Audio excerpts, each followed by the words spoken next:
Mesdames, Messieurs, bonjour et bienvenue sur Manara Radio Télévision. C'est toujours avec un grand plaisir de nous retrouver aujourd'hui pour ce numéro de votre émission Manara Tech, l'émission dédiée à l'évolution technologique de notre pays.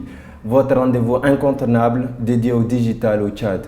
Aujourd'hui, nous avons l'honneur et le privilège de recevoir M. Ali Adam X, informaticien, entrepreneur, auteur, écrivain, auteur du livre La Vision X. Bonjour et bienvenue. Merci d'avoir accepté notre invitation, M. Ali Adam X. Bonjour, M. Saleh. Le plaisir est partagé. C'est aussi un plaisir pour nous de vous recevoir sur ce plateau, cher M. Ali Adam X. Nous allons commencer avec la toute première partie de notre émission, la rubrique Tech et nous, qui est consacrée à l'état actuel de l'évolution technologique de notre pays.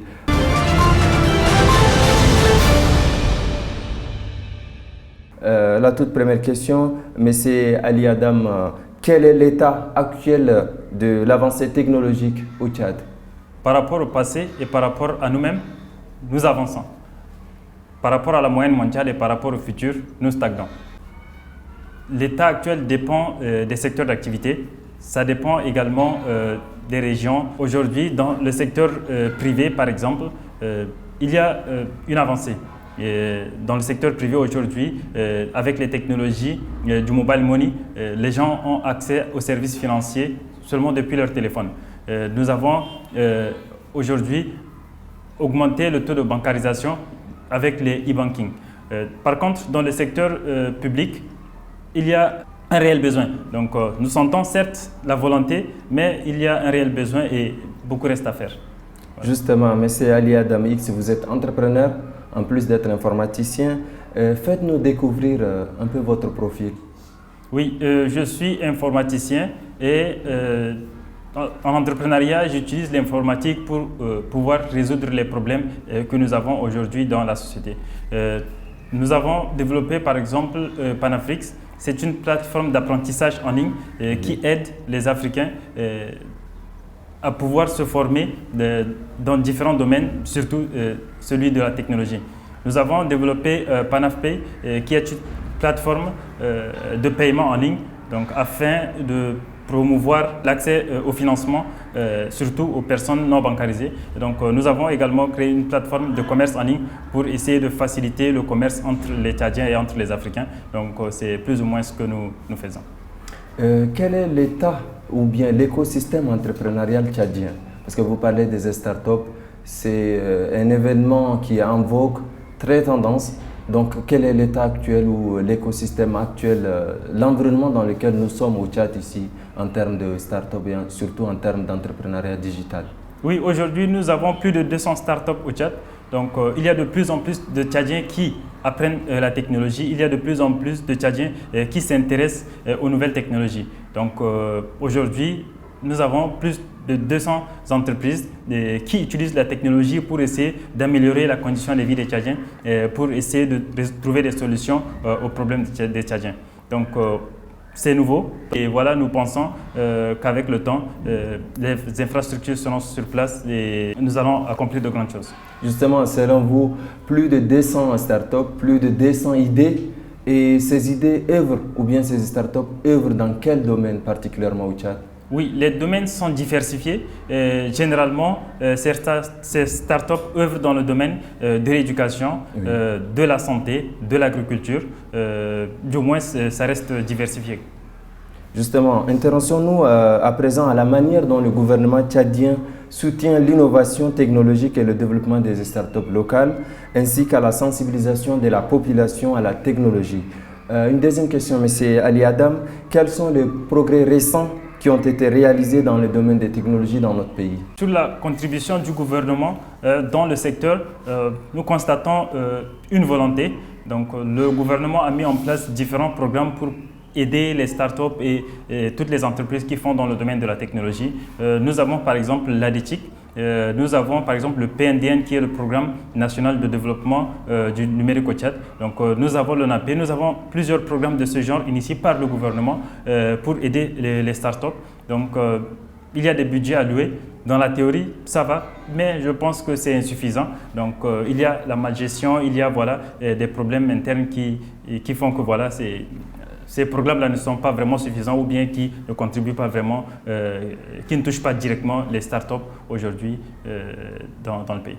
Donc justement, il reste beaucoup à faire. Oui. Nous allons nous intéresser à présent au volet éducation, parce que vous avez évoqué justement que ces startups, c'est plus de 200 startups, œuvrent en majorité dans tout ce qui est éducation.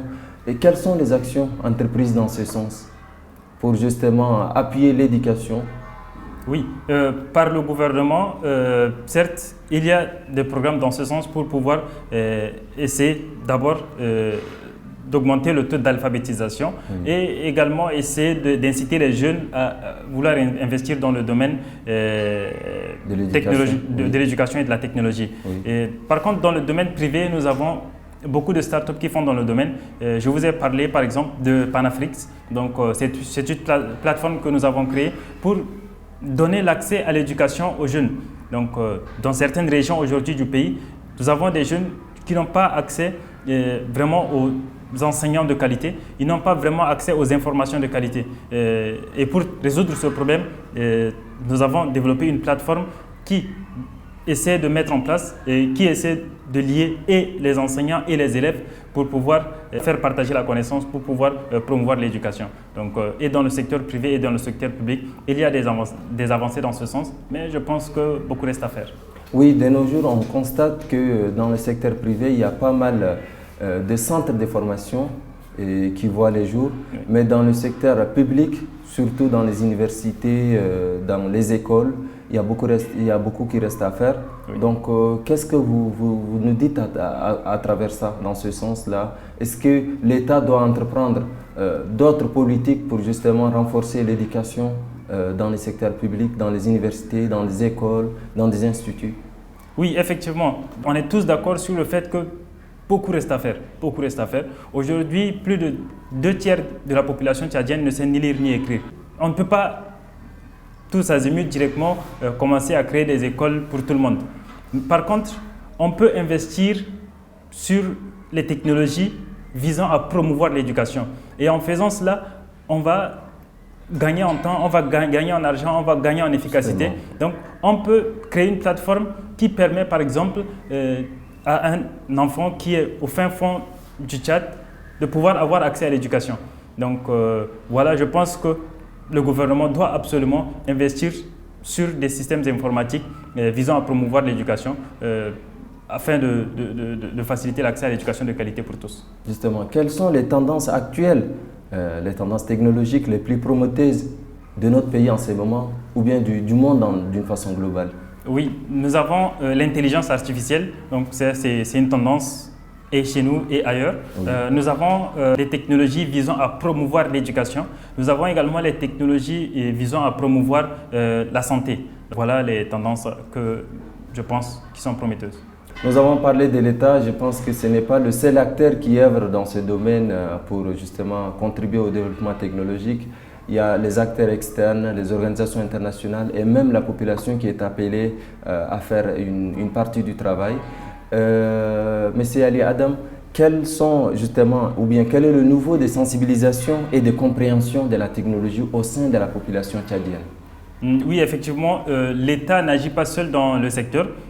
L'État aujourd'hui a des partenariats, par exemple, avec la Banque mondiale, avec l'AFD, l'Agence française de développement, et l'État est également en partenariat avec, par exemple, l'UIC, donc qui est l'Union internationale des télécommunications. Donc, l'État n'agit pas seul dans ce secteur. Maintenant, sur la réalité aujourd'hui, les populations ont compris différemment les technologies. Aujourd'hui, on utilise les technologies uniquement, par exemple, pour aller dans les réseaux sociaux et voilà. On ne sait pas qu'on peut utiliser vraiment la technologie pour pouvoir résoudre les problèmes des Tchadiennes et des Tchadiens. Donc, je pense que l'État doit investir dans ce sens-là pour essayer de changer la logique que nous avons des technologies afin de permettre aux populations d'utiliser ces technologies-là, d'utiliser ces partenariats-là afin de pouvoir résoudre les problèmes que nous avons aujourd'hui dans la société. Justement, quelles sont les actions à mener, justement, soit la sensibilisation, la mobilisation, ou bien même inciter les jeunes, ou bien les gens, tout simplement la population, à s'intéresser à tout ce qui est technologie? Quelles sont les actions à mener selon vous? Oui, d'abord c'est de former les jeunes de les former sur les dernières technologies, donc qu'ils soient équipés. Deuxièmement, c'est de mettre en place une infrastructure pour pouvoir aider les gens qui veulent agir dans le secteur à agir facilement. Oui. Par exemple, l'accès à l'Internet, oui. Donc le coût, la qualité.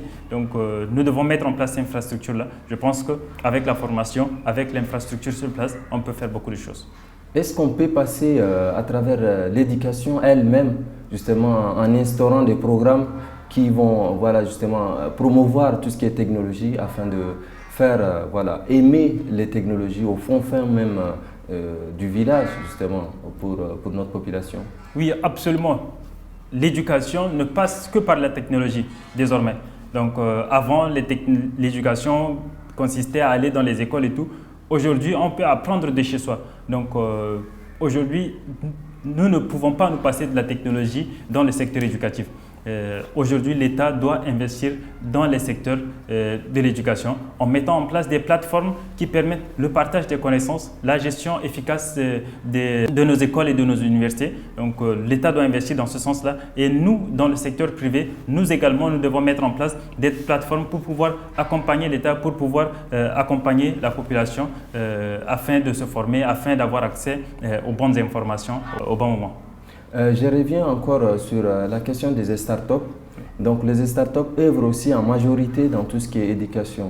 Quels sont les projets concrets qui ont été réalisés par ces startups qui existent et qui sont à plus de 200 actuellement? Les startups, en tout cas, c'est récent. Oui. Il y a un problème d'infrastructure, il y a un problème de financement, les startups aujourd'hui rencontrent plusieurs problèmes, mais malgré cela, ils essaient en tout cas de mettre en application leurs connaissances, leur savoir-faire au service de la population.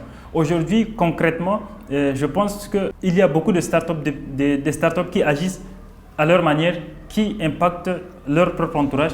Il n'y a pas vraiment des grandes entreprises à grande envergure qui ont un impact direct sur la population. Mais du moins, je pense que les PME, les petites entreprises, les startups, nous devons les accompagner et ce n'est que par cela que nous pouvons vraiment profiter pleinement de la technologie. Donc justement, l'État a sa part des responsabilités, Absolument. La population aussi, Absolument. Les acteurs externes. Absolument. Troisième question, quels partenaires internationaux le Tchad a-t-il établi pour favoriser le transfert des technologies et l'accès aux ressources, surtout aux infrastructures dont vous évoquez tout à l'heure? Oui, le Tchad est en partenariat avec plusieurs organisations pour pouvoir faciliter le transfert des connaissances, le transfert des technologies au Tchad. Donc certes, il y a ces partenariats-là, mais sur le terrain, en tout cas, je pense qu'il nous faut soit plus d'implication de ces partenaires internationaux, soit il nous faut également peut-être plus de partenaires à l'international. On est dans la deuxième partie de notre émission, la rubrique Défis Tech.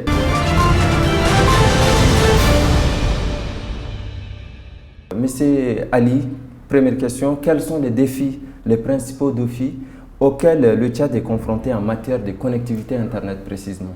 Les défis, aujourd'hui, il y en a beaucoup. Les principaux défis, nous avons le manque d'infrastructures. Certes, il y a aujourd'hui un projet consistant à porter la fibre optique un peu partout au Tchad, mais du moins, il y a beaucoup qui reste à faire dans ce sens-là. Donc, parmi les principaux défis, je pense qu'il y a le manque d'infrastructures. Et quand on parle de manque d'infrastructures, nous avons le coût, l'accès à l'Internet, nous avons également le coût de l'Internet, nous avons la qualité de l'Internet et tout ce qui va avec. Voilà. Et qu'est-ce qui reste à faire? Nous avons le projet de fibre optique qui est lancé, oui. Nous avons les acteurs de la téléphonie mobile qui essayent d'offrir tout ce qui est Internet. Il y a Ilnet, Move, Chat, RTL aussi. Qu'est-ce qui manque? Je pense que il y a beaucoup de choses qui manquent. Le coût de la connexion Internet? Oui, ou la qualité? Qu'est-ce qui manque exactement? Par rapport aux autres pays, disons par rapport par exemple au Cameroun, le coût aujourd'hui au Tchad est très élevé. La qualité n'est pas aussi bonne. Donc je pense que nous devons agir en tout cas dans tous ces secteurs-là pour pouvoir faciliter l'innovation au Tchad. Sinon, et la qualité, et le coût, et l'accès, je pense que tout reste à faire là-dessus. Donc, et là, c'est soit l'État, soit les grandes compagnies qui doivent faire l'essentiel du travail. Justement, il faut aussi des partenariats entre l'État et ces acteurs-là qui offrent la connexion Internet. Oui, absolument. Et est-ce qu'on peut parler de la couverture d'Internet sur les 1 284 000 km²? Oui, parlons de la couverture. Aujourd'hui, le taux de pénétration de l'Internet est d'environ 30% au Tchad. Donc, seulement un Tchadien sur 3 a accès à l'Internet. Donc, la couverture, je pense qu'aujourd'hui, il y a beaucoup de régions au Tchad qui n'ont pas accès à Internet. Comment l'éducation numérique est-elle abordée dans notre pays? Ailleurs, on apprend aux enfants à utiliser les ordinateurs, les téléphones. On les apprend à programmer dès l'école primaire. Aujourd'hui, même à l'université, il y a beaucoup de licenciés qui finissent l'université et qui ne savent pas utiliser Word ou Excel. Donc, je pense que voilà, il y a beaucoup à faire là-dessus. Je pense que nous devons vraiment nous focaliser et c'est une priorité. En tant qu'informaticien, donc acteur du numérique, qu'est-ce que vous nous proposez dans ce sens?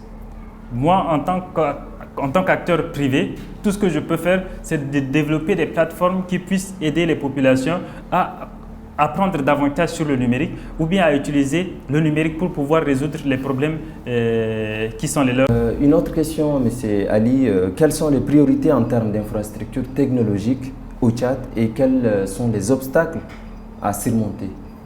Oui, les priorités, c'est d'abord l'accès à l'Internet, le prix de l'Internet, la qualité de l'Internet. Donc, nous devons absolument améliorer ces 3 choses. Donc, le prix de l'Internet. Donc, nous devons rendre Internet accessible à tout le monde, donc, par rapport au prix. Et quant à la qualité, nous devons au moins avoir une technologie de 4 ou de 5G. Aujourd'hui, la plupart des gens ont seulement accès à 3G ou à 2G dans certaines régions du pays. Et par rapport également à l'accès, aujourd'hui, il y a beaucoup de zones qui ne sont pas aujourd'hui couvertes. Donc, je pense que ce sont des choses que nous pouvons faire. Bien que la connexion Internet pose un problème, on voit de nos jours les jeunes qui sont connectés à tout ce qui est réseaux sociaux. Ils utilisent les réseaux sociaux justement d'une façon ou d'une autre. Quel conseil, vous, en tant qu'écrivain, en tant qu'informaticien, vous avez à donner à ces jeunes-là pour justement utiliser et profiter pleinement de cette connexion et à utiliser les nouvelles technologies pour pouvoir apprendre? Oui, aujourd'hui, je pense que nous devons d'abord commencer par changer la logique que nous avons de l'Internet. Aujourd'hui, la plupart des gens, la plupart des Tchadiens utilisent Internet pour se divertir, alors qu'ailleurs, on utilise Internet pour se former. On utilise Internet pour avoir de l'argent, pour essayer d'apporter des solutions aux problèmes.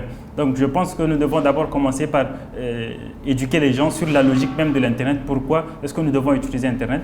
Et avec le temps, nous pouvons peut-être insérer des programmes dans les écoles pour pouvoir faire apprendre aux gens sur comment le faire, comment utiliser Internet pour résoudre des problèmes, comment utiliser Internet pour pouvoir apporter des solutions au Tchad.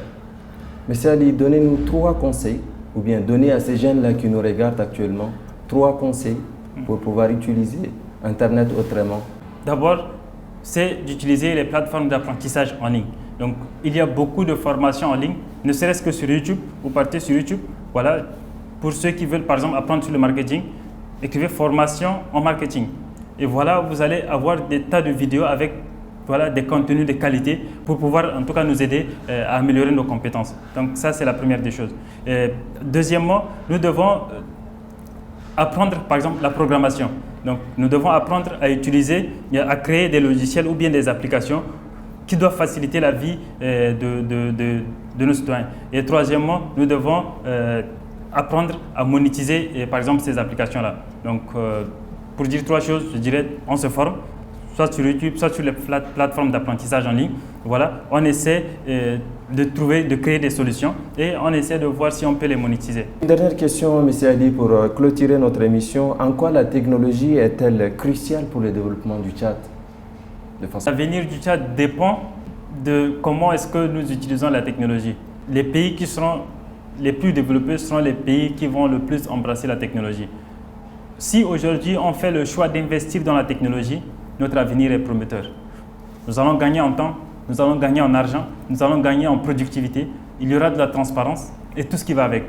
Par contre, si nous faisons aujourd'hui le choix de ne pas investir dans la technologie, nous serons toujours en retard Donc nous allons avancer d'un pas alors que les autres vont avancer de 1000 pas. Donc, et nous serons toujours et toujours derrière les autres. Voilà. Le temps nous est compté et donc on arrive à terme de notre émission. Merci à vous de nous avoir suivis. Merci à vous, M. Ali Adam X, d'avoir répondu à notre invitation.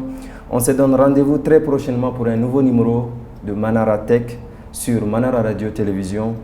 Très bonne suite sur Manara Radio Télévision.